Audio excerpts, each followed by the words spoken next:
Hi there, class of 2024 parent. May have some class of 2025 ones that see this video.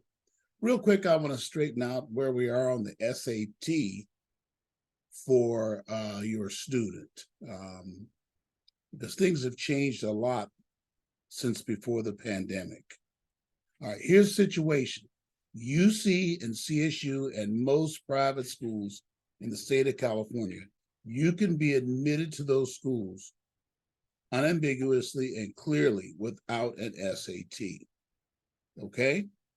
For the private schools, for many of them, you cannot get a merit award unless you do the SAT. But for CSU and UC, it's not required. Now, I'm going to tell you what all this stuff means in a minute. Out of state, it's a mixed bag. In the West, public universities, you can be admitted. Schools like Arizona State, Arizona, Boise State, Washington State, etc. In the West, you can be admitted and get a scholarship without the SAT. So right away, I've said a big chunk of schools that you don't need the SAT for. Private schools up and down the West Coast, you can get in without the SAT. And you can even get a scholarship without the SAT in a couple of cases. Seattle Pacific, Grand Canyon, that's what I'm saying. When you look East Coast and you look around the country in general, there's a lot of SAT optional, but they're still reading the SAT, and it could have an impact on admission depending on your GPA in the school. So you might as well say the optional schools, if it's optional, it's required for affordability reasons and admissibility reasons. We're talking about schools in general. And mostly, I'm really talking more about private schools. Now, if you go to fairtest.org, you'll see a growing list. It's a huge list of schools that don't even read the SAT. Keep that in mind. A good example is our Claremont colleges. If you're above 3.0, they're not going to read it, and you'll have a shot to admit. So what does all this mean?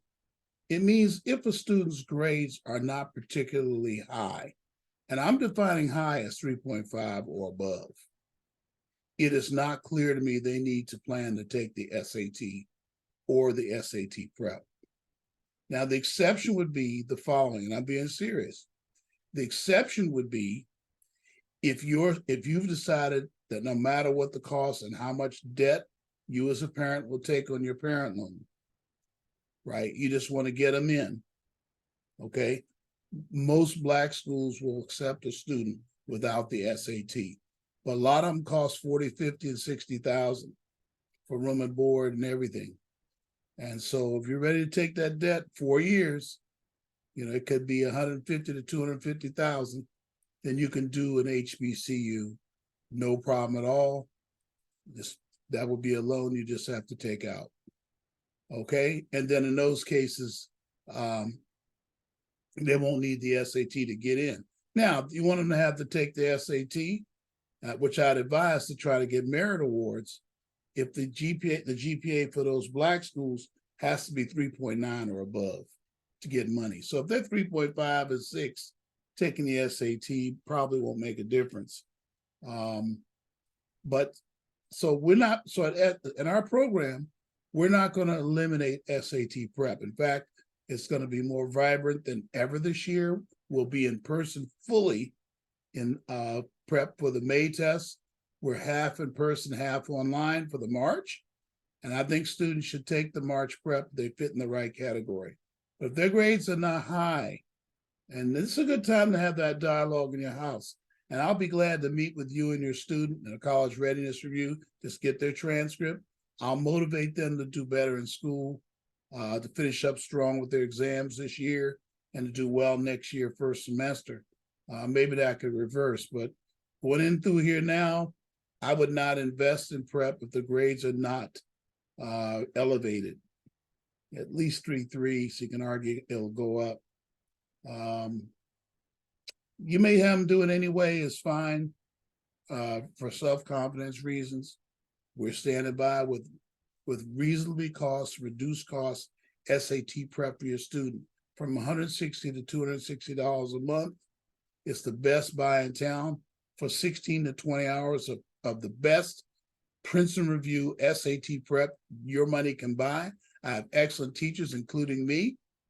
If you get the same class from the Princeton Review facility, it's going to cost you a couple thousand, $3,000. And many of you will need to do that because the students are not available to take it on the weekend. They're athletes or whatever. You can see it's very expensive.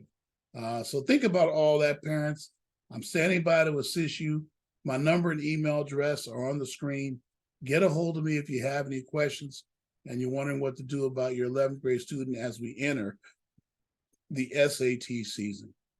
We're talking about prep for the March, May, June, and August SAT, and we'll be prepping for the fall too. But now the question is getting them ready prior to the senior year and getting those scores as high as you can get them.